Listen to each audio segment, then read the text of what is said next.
Hello student, today we are going to start your Hindi subject in standard 5th। तो हमने कहाँ तक देखा था कि जो अकबर जो था वो केशव के पास क्या सीख रहा था, नक्काशी काम सीख रहा था, नीचे बैठकर ही वो सीख रहा था। फिर वो जो केशव था वो कैसे सिखा रहा था, पहले उन्होंने क्या सिखाया तो हथौड़ी कैसे पकड़ी जाती है वो सिखाया, और उसके बाद बोला कि अपनी आंखें जो है वो मिच कर करना वार करना, वरना क्या होगा आपकी आंखों में किचरा जाएगा, और किचरा जाएगा। तो राजा ने क्या जवाब दिया, वो मुस्कुराए और बोले कि जी हजूर। अब नेक्स्ट क्या है कि जवाब में केशव भी मुस्कुरा उठा। वह लगभग भूल ही गया था कि उसकी बगल में बैठा यह व्यक्ति हिंदुस्तान का बादशाह है। फिर जो केशव था वो भी मुस्कुराया, और शायद वो भूल गया होगा कि ये जो सीख रहा है उनके पास बगल में बैठना मतलब पास में बैठकर जो सीख रहा है वो कौन है, एक हिंदुस्तान का बादशाह मतलब राजा है। एक अनोड़ी से वयस्क पर अपने काम की धाक जमाने में उसे मज़ा आ रहा था। वह बड़े ध्यान से देख रहा था कि अकबर किस तरह लकीरों को उकेर रहे हैं। बादशाह में जरा से भी चूक हो जाने पर फौरन उसकी तोरियां चढ़ जाती। क्या है कि फिर उनको लगता, वो भूल गया था कि बगल पास में जो बैठा है वो हिंदुस्तान के राजा है, पर उनको तो वयस्क मतलब उनसे ज़्यादा उम्र वाले लोगों को सिखाने में, उनका मत जमाने में उनको बड़ी मज़ा आ रही थी। मतलब वो सिखा रहा था तो वो उससे बड़ा होकर उनको बहुत मज़ा आ रही थी। और वो जो राजा वार कर रहे थे अंगुली से वो देखता था ध्यान से, और सोचता था कि कब राजा की गलतियाँ है और वो कब उनको फ़ौरन बताए। काम करते करते अकबर पूछ बैठते, केशव सही नहीं है क्या? और केशव सिर हिलाकर अपनी असहमति जता देता। जब राजा बना रहे थे नक्काशी काम, तो उनमें बनाते ही बीच में वो बोलते कि क्या ये सही नहीं है, तो केशव क्या करता, उसका सर हिलाकर वो भी असहमत हो जाता कि नहीं है। अकबर इत्मीनान से बैठ गए और केशव को काम करता हुआ देखने लगे। फिर जो अकबर थे वो बैठ गया और केशव को बोला कि तुम काम करो, और फिर वो उनको देखने लगे। अपने काम में खोए हुए उन दोनों को इस बात का एहसास नहीं हुआ कि आसपास मौजूद दूसरे संगतराश उन्हें बड़े कौतूहल से देख रहे हैं। ये दोनों एक दूसरे से मतलब ये दोनों काम कर रहे थे तो इतने काम में खोए गए थे कि उनको ये भी नहीं पता चला कि आसपास जो भी लोग काम कर रहे हैं वो भी उनको बड़ी कुतूहल मतलब बड़ा आश्चर्य से देख रहे हैं। वो उन दोनों को पता नहीं था, और वो दोनों तो काम करते ही जा रहे थे। अकबर ने गौर किया कि केशव पत्थर पर बने नमूने की ही नहीं तराश रहा था, बल्कि अपने तरफ से भी उनमें कुछ जोड़ रहा था जिससे वे डिज़ाइन ज़्यादा खूबसूरत लग रहे थे। जो अकबर थे वो केशव को देख रहे थे कि वो कैसे काम करते थे, तो वो देखते देखे उन्होंने ये भी मार्क कर लिया कि ये जो केशव है वो सिर्फ हथौड़ी से काम नहीं कर रहा है, पर क्या कर रहा है, उनमें से वो भी कुछ जुड़ा रहा है, इसीलिए ये काम इतना सुंदर हो रहा है। बाकी वरना ये ऐसे सिर्फ अनोड़ी से ये काम इतना सुंदर नहीं होता। लड़के के काम करने के अंदाज को देखकर अकबर ने धीमे से कहा, केशव देखना एक दिन तुम बड़े फनकार बनोगे। तो ये जो काम कर रहा हुआ देखता था अकबर, तो अकबर ने क्या बोला कि केशव देखना तुम एक दिन बड़े फनकार बनोगे। हो सकता है कि एक दिन तुम मेरे कारखाने में काम करो। कारखाना? कैसा कारखाना? बस एक बार ये महल तैयार हो जाए और लोग आगरा से आकर यहाँ रहने लगे, तब मैं कारखाना बनाऊँगा। जो अकबर जो था वो केशव को बोल रहा था कि ऐसा भी हो सकता है कि तुम मेरे ही कारखाना में क्या काम करोगे। तो ये कारखाना शब्द सुनकर केशव ने क्या बोला कि कारखाना? कैसा कारखाना? तो अकबर ने बोला कि एक बार ये किला हो जाए तो मैं इसमें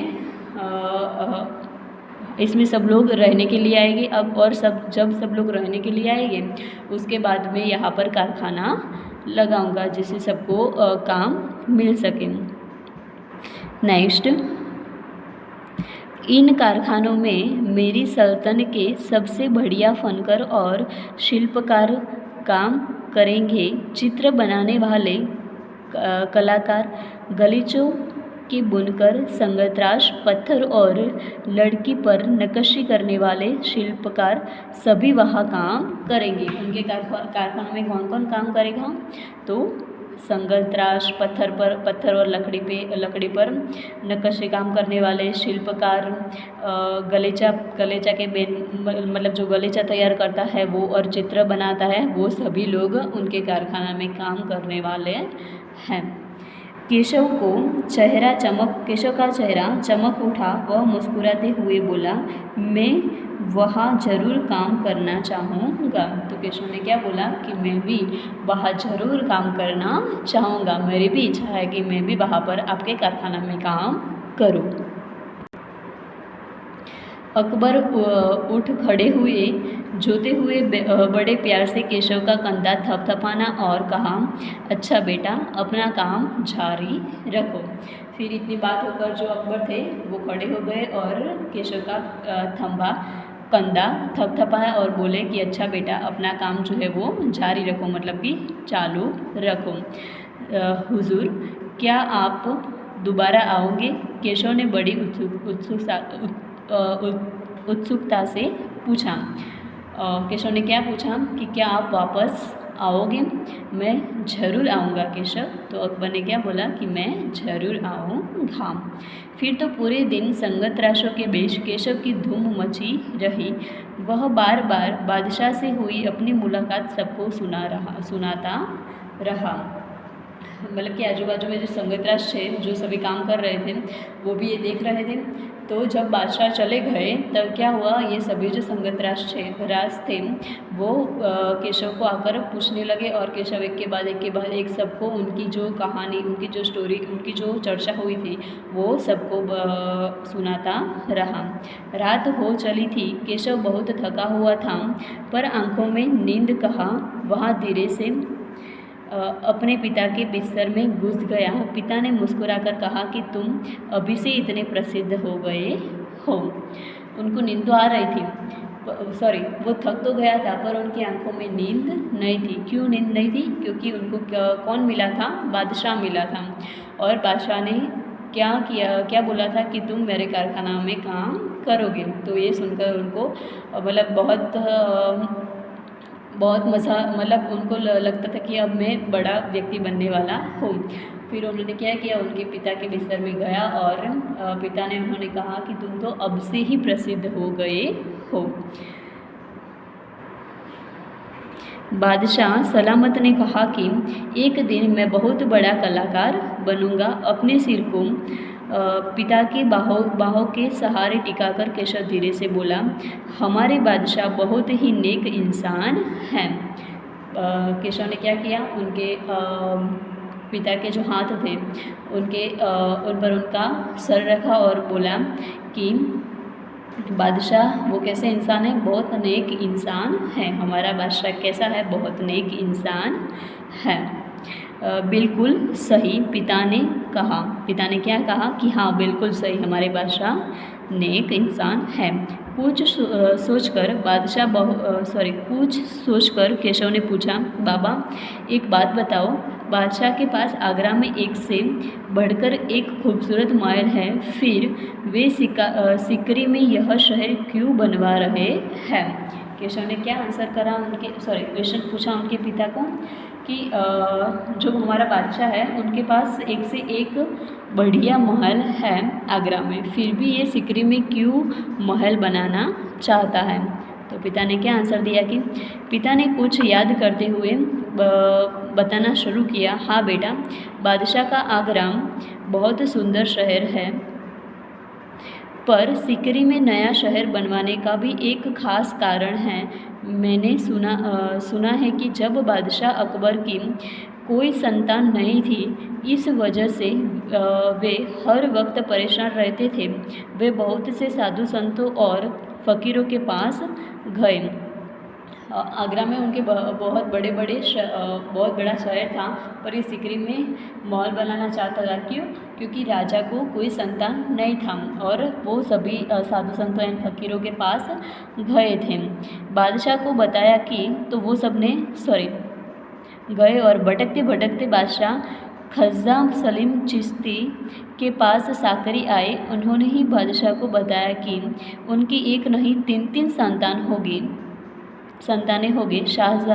शाहजादा सलीम मुरादे और दीनदयाल केशव ने चौंकते हुए कहा, बिल्कुल सही।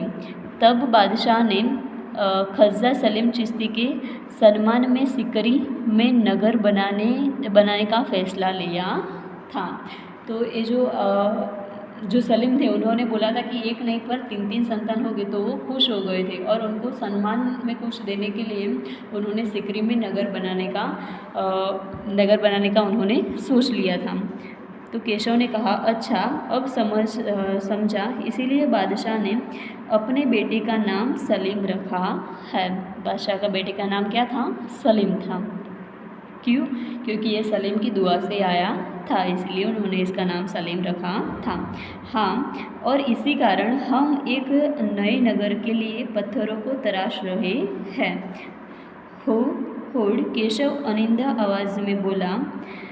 पिताजी ने देखा कि उनको लाडला बेटा सो गया है, तो इतना बोला। और फिर वो जो केशव था वो थोड़ा धीरे धीरे से कुछ बोला, तो फिर उनका पिता ने उनकी तरफ देखा कि उनका लाडला बेटा सो गया है। तो हमारा लेसन यहाँ पर कंप्लीट हो जाता है। तो क्या था इस लेसन की स्टोरी में कि जो बादशाह था, जो केशव था, केशव के पिता गुजरात में रहते थे, पर वो आगरा आए। तो आगरा में उनको जो किला बन रहा था, तो वो किला का काम उन्होंने मिल गया। और जो केशव था वो 10 साल का था, वो भी ये काम करने लगा। और एक दिन क्या होता है कि बादशाह आते हैं और वो उनका काम देखते हैं। फिर उनको बोलते हैं कि तुम एक दिन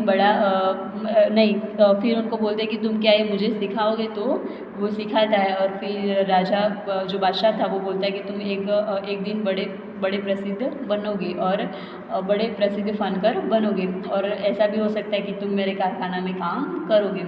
तो इतना होकर वो बादशाह वहाँ से चले जाते हैं। और फिर ये जो लड़का था वो उनको पिता से पूछता है कि राजा के पास इतने आगरा अच्छा शहर है, फिर भी वो सिकरी में महल बनाना क्यों चाहता है।